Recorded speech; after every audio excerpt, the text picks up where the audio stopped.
Retour de Saladin au KSW, c'est le retour à MMA pour Saladin Parnasse. Il revient au KSW donc début janvier, le 17 janvier face à Eld. Bon, je vais pas vous mentir, je vais être cash avec vous. Son adversaire, il vaut pas énormément. Pour moi, c'est pas l'adversaire le plus compétitif. Même, il n'est pas dans le top 3 des adversaires les plus compétitifs qu'il a affronté de loin. Je pense que c'est vraiment pour qu'il reste actif. Donc, c'est un lightweight, donc à moins de 70 kilos au KSW. Donc, 17 janvier. On va parler aussi de Laïd Zeroni qui va combattre aussi au KSW cette semaine. Donc, Laïd Zeroni qui combat au KSW pour la ceinture des middleweight normalement, si je me trompe pas. Face à un adversaire redoutable, c'est pour moi c'est celui qui touchera on va dire au bon endroit au bon moment, qui va gagner quoi. Ça va pas, il y aura pas de combat long. Je pense que ça va pas aller au bout. Je sais même pas si ça va durer 3 rounds. Après je peux me tromper, mais globalement pour Laïd Zeroni c'est s'il touche bien en premier, il gagne. S'il se fait toucher en premier, il va perdre. Pour Saladin Parnasse, on va aller sur le tapologie de son adversaire. Saladin Parnasse, mais je vais pas vous mentir, c'est un combat qui est large à sa portée. Attendez, je vous montre l'équipe. 2 secondes. Saladin Parnasse, vous connaissez les gars, Tapologie. J'avais oublié, mais il y a Jake Paul vs Anthony Joshua cette semaine, je crois, l'équipe. Alors, Martin Held, je fais un partage d'écran. Pour ceux qui sont sur TikTok, tant pis pour vous. Fallait venir sur Twitch. Alors, ça c'est l'adversaire de Saladin Parnasse. Grosse expérience, on va pas se mentir, 31-10. Donc c'est pas, voilà quoi, il vient du Bellator. Il a fait un passage à l'UFC qui n'a pas été concluant. Il a fait le PFL. Il est un peu partout. C'est le clandestin du MMA un peu. Il a seulement 3 victoires d'affilée. C'est bien, mais c'est pas exceptionnel. Il a pris le Marian Ziolowski qui a l'épaule en miettes, qui a 3 défaites d'affilée, qui a perdu face à Wilson Varela, Saladin Parnasse, Martin Held, Welcome Selem, Ilian, ça vaut quoi? Donc voilà, pour moi, c'est pas. Attention, je dis pas qu'il est nul son adversaire. Mais ce que je veux dire par là, c'est que c'est pas ouf quoi. Ça fait bien longtemps que j'ai mieux à faire perso que regarder un fight de Parnasse. C'est moi où il n'y a pas d'anglais au KSW. C'est vrai qu'il n'y a pas beaucoup d'anglais au KSW. C'est principalement une organisation polonaise. Donc ils mettent des Polonais en. Comment ça s'appelle? En lumière. C'est un mec du sol. Un mec du sol, c'est pas un mec du striking. Donc il va falloir juste qu'il fasse attention aux phases de sol. Mais bon, pour moi, pour Saladin, ça va être. Je sais pas que ça va être facile, mais c'est pas un mec très très compliqué à gérer pour lui, hein. Euh, je sais pas. En fait, je comprends pas en fait pourquoi il cherche pas à prendre des mecs plus solides ou chercher une autre ceinture ou je sais pas.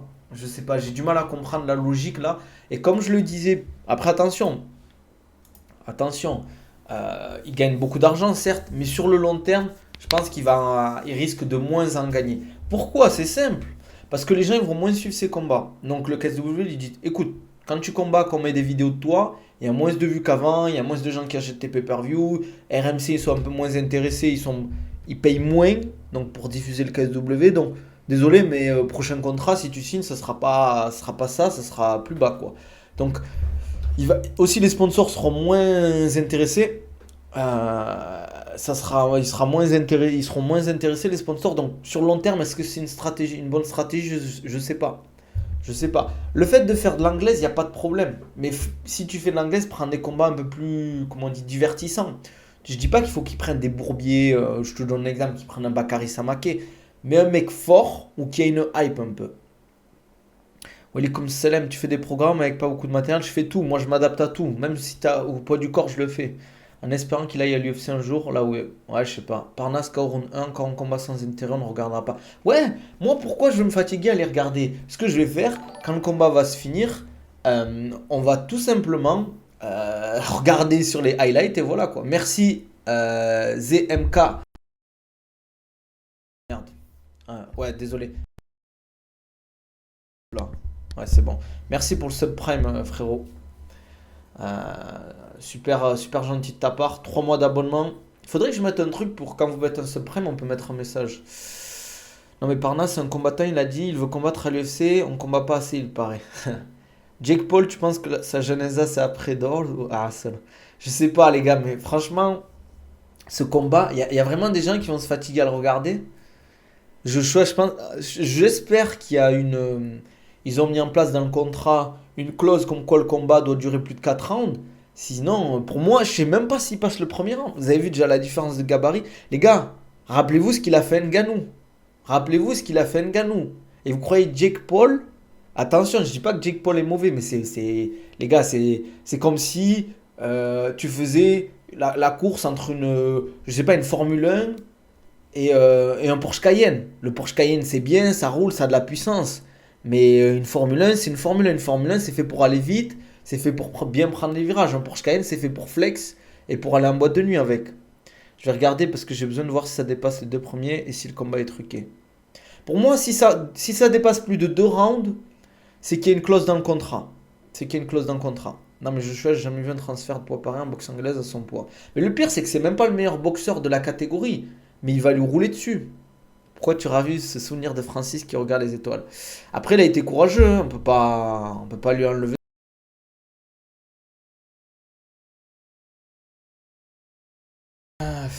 Un, deux, c'est bon les gars, désolé. Tu vois, je te dis rien, je vais changer ce micro de merde, il me saoule. À peine je le touche, il s'éteint. À peine il se touche, à peine je le touche, il s'éteint, ça rend fou. C'est bon là, ça rend fou, j'ai envie de te mettre une patate dans ce micro. Je vais prendre un XLR, c'est pas grave s'il coûte 200 euros. Je te jure, j'ai envie de mettre une patate dedans là. Ça m'énerve ce genre de truc. Non, c'est pas du courage, Ngannou, surtout qu'il a affronté un Fury. Il s'est dit, vas-y, la boxe anglaise, c'est mon terrain. Sauf que Tyson fait zéro entraînement, zéro prépa. On s'appelle après, ouais, on en parle après. T'en passais quoi des montages de Doumbé où t'apparais sur sa dernière vidéo? Bah, moi, vous savez, les gars, comme on dit, bad buzz is still buzz. Non, en vrai, ça me dérange pas. Ça fait partie du truc. Quand t'es une personnalité publique, je me prends pas pour une star, pas du tout. Ce que je veux dire par là, c'est que il faut accepter entre guillemets de faire partie voilà, de ce truc, quoi. Moi, ça me dérange pas en vrai. Ça me dérange pas. Il y a pire dans la vie. Je vais pas faire le mec, ouais, il m'a fait une vidéo sur moi et tout. J'ai même pas regardé la vidéo. On m'a envoyé vite fait. On m'a dit mais j'ai pas regardé la vidéo. Je suis pas Doumbé sur les réseaux, les gars. Je le suis pas, le Cédric. The best. Doumbé. Bon, on a aussi Laïd Zerouni, les gars, qui va combattre au KSW. Si, les gars, désolé pour les coupures de micro, hein, je fais ce que je peux. Désolé, j'ai un micro de merde. C'est pour ça, en fait, faut sub, les gars. Vous voulez pas sub, vous voulez pas lâcher vous voulez pas lâcher de sous aussi. C'est ça, votre problème. Les gars, je vais vous raconter un truc. Je vais vous raconter un truc. Euh, T'inquiète, je te fais la vidéo, frérot, après. Je vais vous raconter une petite anecdote, les gars. Simple, simple, ça va être simple. Là, sur Instagram, vous pouvez venir sur mon Instagram. Là, je vais mettre toutes mes séances pendant 2 semaines, jusqu'au 31 décembre. Et hier, j'avais dit, ouais, je le mets en story privée. Donc, ceux qui sont intéressés pour venir dans ma story privée, pour que je mette tous mes entraînements, vous m'envoyez un message sur Instagram en DM. J'ai reçu, je pense, presque 150 messages depuis hier. 150 messages. J'ai abandonné l'idée de le faire en story privée parce que vu que c'est des gens que je suis pas on n'est pas en se follow pas, mais il n'y a aucun intérêt en fait parce que ça me prend trop de temps de les ajouter en fait. Et je me suis dit, mais attends, tous ces mecs-là, ils veulent me suivre dans la story privée juste pour avoir mes entraînements qui sont même pas adaptés à eux, qui sont adaptés à moi. Mais bon, après, c'est toujours bien hein, d'avoir des entraînements, voir comment je m'entraîne. Parce que c'est gratuit. Ouais, c'est une dinguerie, les gars. C'est une dinguerie. C'est la Hesse en France. C'est dur la France, les gars. Après, je sais qu'il y a des gens curieux, etc., qui veulent voir comment je m'entraîne, mais c'est ouf quand même, hein, de se dire, il y a autant de gens intéressés par ça, quoi. T'en penses quoi de Aldric l'hypocrite en VO FR, s'il te plaît? J'ai vu qu'il y avait une embrouille avec Pugila et MMA Time et Aldric Cassata par rapport au fait que. Attendez, je vais essayer de vous montrer si je peux sur Twitter. J'espère que ça va pas couper. J'ose même plus toucher mon PC tellement, les gars. J'ai peur. Je vais vous montrer un peu l'embrouille qu'il y a eu. C'est toujours marrant ce qui se passe sur Internet. Euh, Alors, en gros, je vous montre rapidement, hein. Je vous montre. Alors, en gros, ce qui reproche.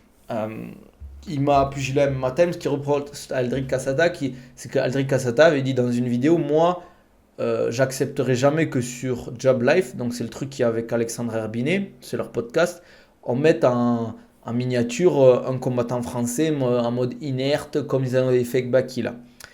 Et Ismaël, ça lui a pas plu. Et pareil, MMA Time, ils lui ont dit que c'était hypocrite parce qu'il avait déjà fait. Et après, c'est parti en embrouille, etc. Comme quoi, voilà, c'était de l'hypocrisie. Parce qu'il avait dit à Tricasada, je quitterai mes fonctions, entre guillemets, chez Jab Life. Sauf qu'il n'a pas fait, en fait. Sauf il a pas fait, donc voilà, c'est parti un peu en embrouille et tout. Après, il y a le CM qui avait dit que il était débutant, il savait pas c'était quoi les trucs. Moi, perso, c'est vrai que quand c'est un pote à toi comme Baki, c'est toujours relou. C'est toujours relou. Même quand c'est un combattant français, c'est toujours relou de le voir par terre inerte. Après, ça fait partie du game. Ça fait partie du game. Mais il faut pas être hypocrite. Faut pas dire, moi j'accepte pas ça et au final tu l'acceptes. Voilà, c'est ça que je veux dire. Après, moi, je m'en fous personnellement. Moi, j'ai pas de bif avec Aldric Cassata ou Pugila, etc. ou MMA Time.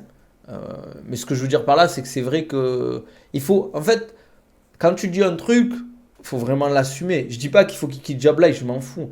Mais faut pas dire oui, nous on fait pas ça, moi je respecte Nana, tu vois. Je sais pas trop, tu vois, ce genre de choses. Après, c'est le jeu. Pareil, le fait qu'il y a des gens qui disent ouais, il a quitté. Parce qu'avant, Aldric Cassata, était chez Fight Mind, je crois. Ce qui paraît, ils sont quittés sans prévenir. Aldric Cassata a arrêté de répondre à. Comment il s'appelle? À Chris Gainache. Donc je sais pas ce qui s'est passé vraiment. Mais ça, c'est les embrouilles du MMA. C'est fou quand même. Hein, parce que en fait, le microcosme du MMA, il est petit. Je sais pas si on dit le microcosme. Plutôt le. Comment on pourrait dire, les gars? En fait, c'est du MMA, c'est de l'hypocrisie comme 99% dans ce sport. Je le dis à chaque fois, les gars. Attention, hein, je parle pas d'Aldric ou des autres. Ouais, le milieu du MMA, c'est très, oui, on a des valeurs, on est comme ci, on est comme ça. Déjà, la plupart, c'est des gros crevards. C'est des gens qui aiment beaucoup l'argent, mais c'est pas un mode, il n'y a pas de problème de faire de l'argent. Mais c'est des gens, ils aiment trop l'argent. Ils aiment trop l'argent, ils sont prêts à tout pour de l'argent. De deux, c'est beaucoup de gens, ils font, oui, les valeurs martiales, mais après, tu apprends que c'est des gros hypocrites qui parlent dans le dos des autres combattants, qui critiquent. Et des combattants, ou des coachs, ou des gens du milieu, vous les voyez sur les vidéos, t'as ouais, ouais, il est trop gentil, nanana. Allez, je peux pas dire les noms, parce que voilà, ça se fait pas. Mais voilà, je parle de tout le monde. Enfin, de tout le monde. Pas tout le monde est comme ça, mais je veux dire, dans tous les domaines du MMA, que ce soit les combattants, les coachs, les gens qui gravitent autour. Il est pote avec Damien qui se fait tanker par un meuf, il est pote avec les deux. Comment tu fais, frérot? J'ai pas compris Kamaru vis-à-vis de ça. J'ai pas compris. Mais oui, il y a beaucoup d'hypocrisie dans ce milieu. C'est pour ça qu'il faut faire attention de pas. Faut pas, comme on dit, trop. Mais même je parle de moi. Hein. Faut pas trop aduler les gens. Oui, les gentils, nanana. Voilà, c'est ça que je veux dire. On a tous nos défauts. On a tous fait des erreurs dans la vie. Il y en a plus que d'autres, bien évidemment. Mais il faut arrêter de prendre les gens pour ce qu'ils disent. Il va pas dire oui, moi je suis un enculé, moi j'ai frappé ma femme, moi je parle dans le dos des gens, je suis hypocrite, je dis pas la vérité. Voilà, c'est ça le truc. C'est qu'il y a beaucoup de gens ils font ouais les mecs avec des valeurs, c'est des mythos les gars. Mais ils parlent avec MF alors qu'ils passent leur temps à insulter ses amis la plus boulot. Ben, moi c'est pour ça qu'en fait, je vais vous dire un truc sur Twitter, il y a des gens je sais qui m'aiment pas et je sais pas pourquoi. Bon, peut-être qu'il y a des gens. Peut-être c'est vrai, des fois peut-être je suis un peu. Pas dur, mais. Je sais pas comment dire. Mais peut-être j'ai des défauts. Mais il y a des gens, ils parlent sur moi sur Twitter, que ce soit dans leur groupe, parce qu'il y a des gens, ils ont des groupes Twitter et tout, où ils se parlent entre eux en DM. Ils parlent de moi en mal, et des fois je les vois même. Je les vois, ils parlent un peu de moi sur des mentions et tout. Et après, ils viennent sous mes tweets, ils me parlent, ils répondent à mes tweets comme si j'étais leur pote en fait. Hum, hum, hum. C'est quoi cette histoire? C'est vrai cette histoire de Topuria qu'il a fait un. Moi j'ai compris qu'à ce qui paraît, il y a eu des problèmes avec sa femme, je sais pas s'il a tapé ou pas, et qu'elle elle demande de l'argent. Non mais les gens qui aiment pas Baki par définition vont te détester. Ouais, ouais, ouais, ouais. Mais ça c'est vrai ça. Ça c'est vrai. Et surtout en fait, On va dire les pros Doumbé, ils m'aiment pas. Les pros Wally Tandia, ils m'aiment pas. Parce que vu qu'il y a eu une embrouille avec Baki, ben, ils se disent toute l'équipe, on les aime pas. Moi, Doumbé, bon, j'apprécie pas tout ce qu'il fait, mais c'est pas pour autant que ses coachs, je vais, pas les aimer. C'est ça que je veux dire. Je m'en fous. Il y a pas de, je les aime pas ou je les aime bien. C'est ça que je veux dire.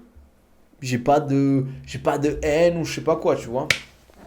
Mais il faut que je le dise. Et je sais que sur YouTube, il y a des gens, ils vont me tailler à chaque fois, hein. Mais les fans de Doumbé, les gars, c'est trop, il y en a. C'est trop, il y en a. C'est trop. Ouais, c'est trop, les gars. Oh, des fois, ça met sur Twitter des snaps, des questions, des trucs qui répondent à Doumbé. Oh, on dirait des fanatiques. Je parle vraiment des fanatiques. Genre, ouais, Doumbé, il parle, je sais pas quoi. Non, mais voilà, exactement, on peut se charrier, ça peut vanner, il n'y a pas de problème. Mais il y en a, en fait, tu sens tu sens qu'il y en a qui sont, voilà, ils sont mal. C'est faux, moi je suis pro Doumbé, mais Wally, j'aime bien, c'est pas pour autant, j'ai quelque chose contre Baki ou son entourage, faut savoir faire la part des choses. Mais j'ai pas dit que tous les fans de Doumbé, mais il y a une bonne partie de ceux qui sont arrivés quand Doumbé il a commencé à mettre ses vidéos YouTube, à MMA et tout, qui sont arrivés, qui sont pas vraiment des fans de Doumbé, mais qui sont fans plus du divertissement et tout, c'est des mecs, ils sont fous. Ils sont fous. D'ailleurs, le fait que ça m'envoie des messages pendant la préparation, pendant le camp pour Doumbé et tout, pour m'insulter, me dire ouais, Nani, Baki. Même pareil, ça m'envoyait des snaps, ça m'envoyait des trucs sur Insta où, quand Baki il a perdu. Ouais, regarde Baki, Nani. Qu'est-ce que tu fais, frère? Qu'est-ce que tu fais? En fait, mais ça, je le sais, c'est comme McGregor un peu. En fait, il y a des gens, ils se détestent. En fait, ils détestent certains combattants et quand ils perdent, ils sont trop contents. Moi, je vous donne un exemple. Il y a des combattants que j'aime pas. Strickland, je l'aime pas. Parce que c'est un gros facho, c'est une merde et tout. Mais quand il va perdre, je vais pas être là. Ouah, putain, il a perdu, c'est trop bien. Je vais envoyer des messages à sa femme. Je vais envoyer des messages à son fils. Ou à ses potes, ou ses coachs. Regarde, ton combattant, il a perdu, c'est une merde et tout. Mais il faut être fou pour faire ça. Hum, hum, hum. La bonne partie des fans de Doumbé ne sont pas fans de Doumbé, mais des anti-Baki, frère. Pas des anti-Baki. Je pense qu'ils sont fans du divertissement. Mais le jour où Doumbé perd ou qu'ils perdent ça, et puis ils partiront, ils iront ailleurs, ils iront là où le divertissement va en fait. Baki aussi demande MDR à ses fans tchétchènes, MDR tu leur dis juste Baki a passé de l'highlight, te demande ton adresse. Après, je dis pas qu'il y en a pas du côté de Baki aussi, forcément. Il y a des gens de Emin, Ryan. Mais je dis pas qu'il y en a, mais beaucoup de Doumbé, parce que Doumbé joue beaucoup sur le divertissement, la vente, donc forcément les gens qui vont le suivre, c'est des gens qui aiment vanner en fait. Ça, depuis que j'ai quitté X, je suis tellement en paix. Ouais, je vois tes stories, t'inquiète, Camaro. Je vois tes stories. Doumbé qui demande un combat pour la ceinture alors qu'il n'a pas combattu depuis un an, 2 ans. Ouais, après, bon, ça, je dis pas que. Après, ça, en soi, je m'en fous. Il peut demander un combat pour la ceinture. En fait, lui, ça me dérange pas. Parce que c'est un peu lui le personnage principal. Mais il y a des gens.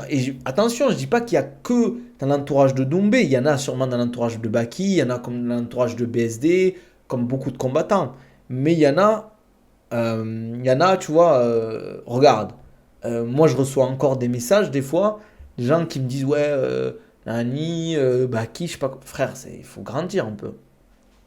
Après, je trouve que Baki a fait des erreurs de com pour le combat Vezebo alors que sa com était parfait jusque-là.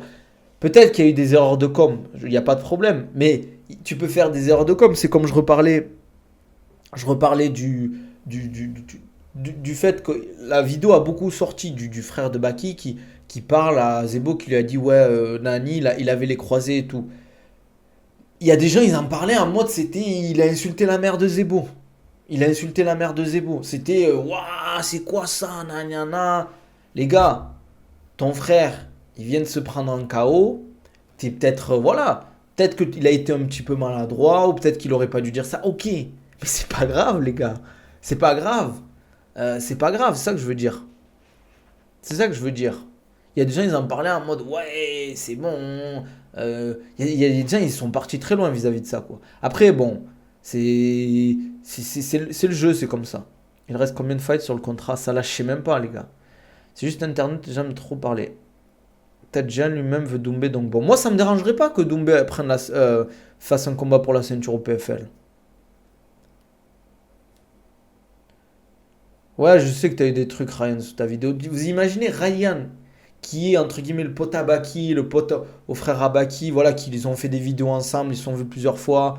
Euh, les mecs, ils vont se dire, je vais aller sur le compte de Ryan TM, qui est le meilleur YouTuber tech de l'histoire. Ils vont aller sur son YouTube, ou sur son Twitter, ils vont mettre, ah, regarde Baki, il a pris un KO, frère, ça y est, ça y est. Là, même sur TikTok, il y a un mec qui il vanne. Mais après, moi, ça me dérange pas. Ça me dérange pas, c'est le jeu. Ça me dérange pas. Ouais, c'est le jeu.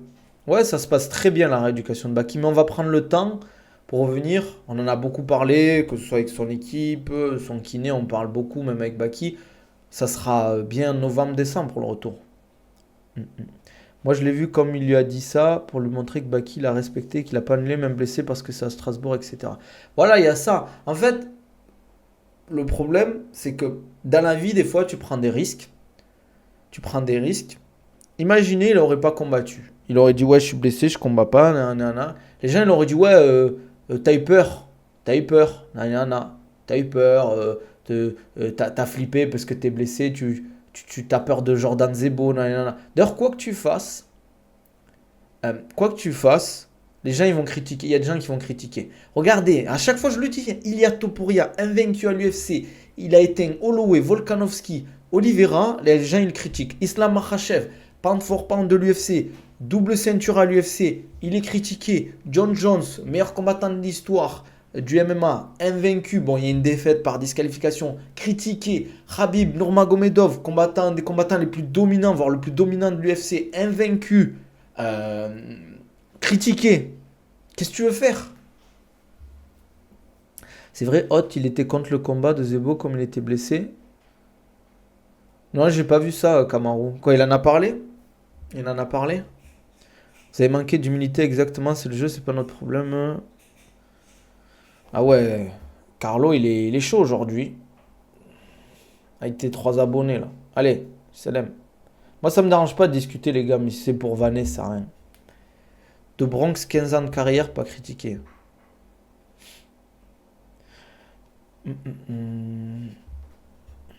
Cyril Gain qui perd que sur des combats pour le titre, ça le critique Max. Ouais.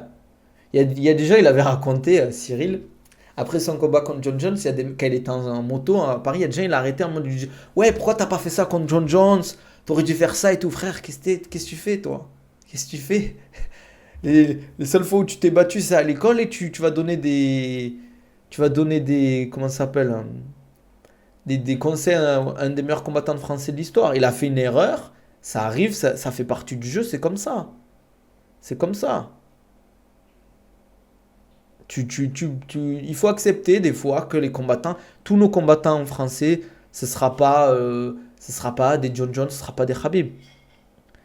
Aspinal, tout le monde l'aimait bien, maintenant il est pas mal détesté. Bah, après, il a fait des erreurs de com, je pense, mais je trouve qu'il y a beaucoup de gens qui sont durs avec lui, quoi. Je trouve qu'il y a beaucoup de gens, il en fait beaucoup, je suis d'accord, mais il y a beaucoup de gens qui sont durs avec lui. Si ça avait été Aspinal qui avait mis les hypos comme il a fait Cyril à Aspinal, peut-être qu'on serait pas, on n'en serait pas là, quoi.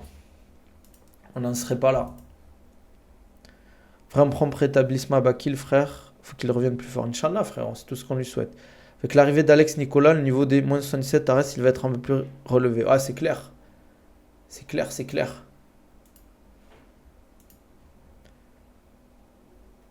Mais Cyril aurait continué le combat, j'ai pas compris. Après, à voir ce que ça donne. Yo, Barça, ça vaut quoi? Ça dit quoi, les gars? Ça dit quoi? D'ailleurs, on va faire aujourd'hui ces petits streams, les gars. Ces petits streams, hein. On va pas parler pour parler. J'aime bien parler de tout et de rien. On peut parler de géopolitique, les gars. Ouais, c'est vrai que pendant 4-5 semaines, il n'y aura plus rien là après, hein. Il n'y aura plus rien. Vous avez vu, les États-Unis vont peut-être pas. Je pense pas qu'ils vont peut-être envahir à proprement parler le Venezuela. Mais c'est chaud là-bas, hein. Et c'est marrant.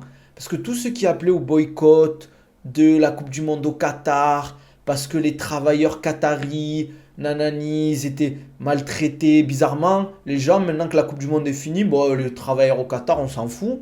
Mais par contre, les États-Unis, bombardement en Iran, fout la merde en Syrie, fout la merde encore en Irak, en Afghanistan, au Venezuela maintenant. Euh, Bizarrement, il n'y a pas d'appel au boycott, il n'y a pas de trade de certains comptes qui te parlent de boycott, etc. C'est toujours marrant cette hypocrisie de, sur les États-Unis, hein. Et attention, je dis pas que les pays entre guillemets arabes ou de l'Est, que ce soit la Russie, la Chine, faut pas les critiquer. Bien sûr qu'il y a des critiques à faire sur. Il y a quasiment aucun pays qui a pas de gros défauts entre guillemets vis-à-vis de la gestion de l'humain, de tout ça. Mais c'est ouf à quel point certains ils sont hypocrites en fait. Hypocrites. Moi je le dis que la Russie ils font des dingueries. Et faut pas, parce que tu as des idéologies, dire que la Russie ils sont gentils. Nani, il faut pas oublier ce qu'ils ont fait aux Tchétchènes. C'est un génocide qu'ils ont fait aux Tchétchènes. Et d'autres pays.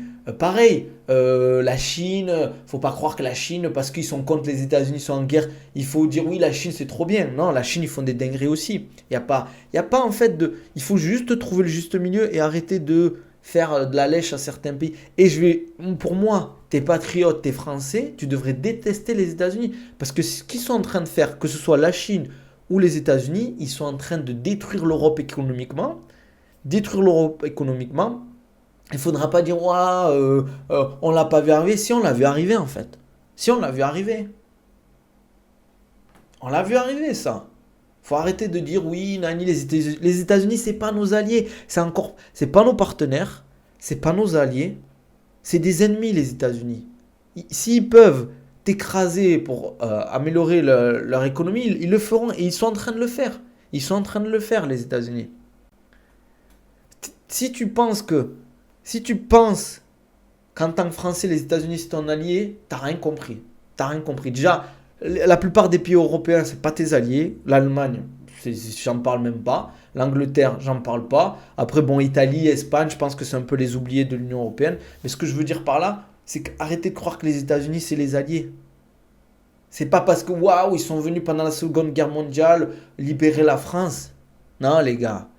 En fait, il faut comprendre en géopolitique, c'est qu'une question de, comment dire, de business. C'est une question de business. Qu'est-ce que j'y gagne à aider un tel? Qu'est-ce que j'y gagne à placer mon pognon? Il y a une vidéo qui est très intéressante.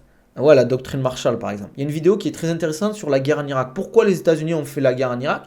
Et comment ils ont placé ça? Ils n'ont pas fait à la guerre en Irak ou en Afghanistan parce que il y a eu les attentats du World Trade Center. La guerre en Irak, ça faisait des décennies qu'elle était en préparation. Ça faisait des décennies qu'elle était en préparation, cette guerre en Irak. Et il y a plein de choses qu'il faut en fait faut se dire pourquoi c'est fait. En fait, il n'y a pas de les États-Unis aident un tel, la Russie aide un tel, la Chine aide un tel. Il n'y a pas de ça en fait, c'est du business. Ouais, pareil sur Twitter, je parlais avec des gens. Il y a des gens qui pensent vraiment qu'en fait les États-Unis ils sont au Venezuela pour la drogue. Les gars, c'est simple. Le Venezuela, ils vendent le pétrole brut à la Chine pas cher, parce qu'il y a eu un blocus des États-Unis au niveau du pétrole qui n'achètent pas de pétrole vénézuélien. Ils achètent du pétrole pas cher, que eux ils raffinent et qu'ils arrivent à faire du carburant et autres. En fait, le Venezuela, le problème c'est qu'en fait, l'économie, c'était un peu le problème de l'Algérie à une époque, c'est qu'ils avaient beaucoup de pétrole, beaucoup de ressources, mais ils ne le raffinaient pas en fait. C'est-à-dire qu'ils le revendaient, mais ils ne pouvaient pas faire du carburant, etc. Et en fait, c'est ce que fait la Chine. Ils n'achètent pas cher le pétrole. Et vu qu'en fait, les États-Unis, ils attendaient le Venezuela, il y a beaucoup de pétrole. La Chine, ils se gavent avec le Venezuela. On est en guerre économique avec la Chine. On va aller faire un blocus, bloquer toutes les sorties des supertankers vénézuéliens. Ça va mettre un coup à l'économie chinoise. Je pense pas que ça va bien évidemment la descendre, mais c'est ça une guerre économique. C'est des petites batailles qui se gagnent petit à petit. Et qu'est-ce que je voulais dire? Et eux, ce qu'ils vont faire, c'est qu'ils vont essayer de reprendre le business, voilà, du pétrole au Venezuela. Je pense qu'ils vont pas envahir le Venezuela à proprement parler, mais ce qu'ils vont faire, c'est qu'ils vont tout faire pour que Maduro, le président vénézuélien, abdique et ils vont mettre une, comment on dit, une marionnette à sa place, comme ils ont fait dans plein d'États, pour pouvoir contrôler derrière, avoir du pétrole pas cher et rester compétitif. Ouais, après, je préfère Trump, je préfère même pas en parler, quoi. Hum, hum, hum. Les USA vont se faire déchirer au Venezuela. Après, ils vont pas faire une guerre conventionnelle, ils vont faire des bombardements, je pense. C'est simple, soit ils vont bombarder les sites. Merci Cactus Sauvage pour le follow. Soit ils vont bombarder les sites pétroliers et bloquer entre guillemets les exportations de pétrole, soit ils vont faire en sorte que Maduro se fasse fumer, soit ils vont faire en sorte qu'il se fasse entre guillemets dégager et trouver quelqu'un d'autre. Ils vont pas envahir. Pour moi, ça serait la dernière option. Ce serait la dernière option. Parce que ça leur coûterait cher. Et surtout, les gars, moi je vous préviens, hein, d'ailleurs, ça sera peut-être, je pense, mars ou septembre, 2026 ou 2027, je pense Taïwan, les gars, ça va pas durer. Ils vont attendre, en fait, la Chine, ils attendent juste le bon moment pour attaquer Taïwan. Parce que ça se fera tôt ou tard. Tôt ou tard. Je pense pas qu'on aura une troisième guerre mondiale, mais on aura des grosses guerres régionales. Autour de Taïwan, etc.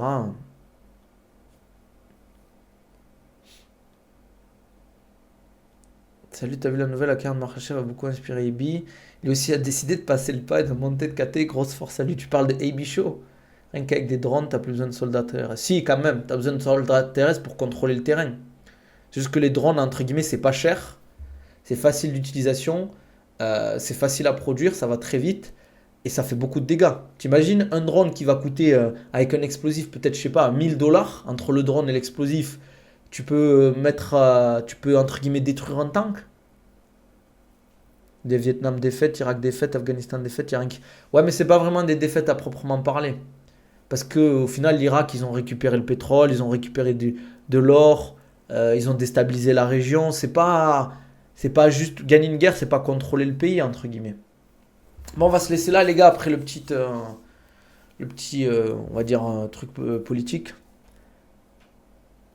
Ben, bien sûr, c'est de l'armement. La guerre, regardez en Russie. Ils ont forcé les Européens, les États-Unis à acheter de l'armement américain pour la guerre en Russie, pour aider les Ukrainiens. En fait, ce qu'ils font, c'est simple. C'est que l'Europe achète des armes aux États-Unis. C'est-à-dire, les USA ont dit aux Européens, pour la guerre en Russie, vous allez mettre 500 milliards, vous allez acheter notre armement et vous allez le donner à l'Ukraine. C'est une dinguerie. Non, je parle pas d'un drone militaire classique, je parle des drones FPV comme on voit beaucoup sur la guerre Ukraine-Russie. Drone FPV, tout le monde peut l'utiliser, c'est facile entre guillemets d'utilisation, ça coûte pas cher, c'est facile à produire, et voilà quoi. Mon cactus, allez, tu vas dégager là, il m'a saoulé lui. Ça y est, les mecs ils viennent, ils font des blagues de Francisou là, allez hop. Moi j'ai pas le temps pour vos conneries, moi. Il nous fait le. On dirait les débiles de Twitter là. En fait, moi, ce qui m'énerve, c'est que les gens qui se disent patriotes, ils se disent patriotes. S'il y a des gens qui soutiennent le nazisme, alors que le nazisme a fait énormément de mal à la France et aux Français, tu peux pas, pour moi, être patriote français et te dire, ouais, entre guillemets, j'ai des tendances néo-nazis. C'est une dinguerie. Après ce qu'ils ont fait à la France, les nazis, et tu peux pas être pro-Amérique, en fait. C'est ça que je comprends pas. Et les Ukrainiens ont signé tous leurs contrats avec les US, armement nucléaire, rien pour l'Europe. Bien sûr, mais en fait, c'est simple. Il faut se dire, la guerre en Ukraine, c'est simple. Pour la Russie et pour les États-Unis, c'est en fait, ils vont se partager les ressources. Ok, la Russie, toi, tu prends l'Est de l'Ukraine avec toutes les ressources. Et moi, en tant qu'États-Unis, moi, ce que je fais, c'est qu'on fait des contrats avantageux avec le reste de l'Ukraine. C'est du business, les gars. C'est des guerres de proxy, en fait. Ils utilisent, les guerres de proxy, c'est soit tu utilises des armées, entre guillemets, des armées comme fait l'Iran avec le Hezbollah, etc. Ou d'autres, comment ça s'appelle la Russie avec la milice Wagner, les États-Unis avec des. Je dirais pas le nom, parce que si je dis le nom, je vais me faire ban. Mais, mais vous savez de qui je parle. Ils ont un drapeau noir. Ils utilisent en gros, c'est des milices et ils font la guerre dans des pays, pas le leur en fait. Pourquoi tu vas faire la guerre dans ton pays? Pourquoi les États-Unis sont en guerre ont été en guerre avec le Vietnam, ont été en guerre avec l'Afghanistan, avec l'Irak, là avec le Venezuela, des pays qui sont à des milliers de kilomètres. Des pays qui sont à des milliers. C'est quoi le rapport? Guerre de Corée, c'est contre le communisme face à la Russie. Vietnam, c'est pareil. Afghanistan contre la Russie aussi. Il y a aussi bien évidemment le business autour du pavot et de la drogue. Irak, le pétrole.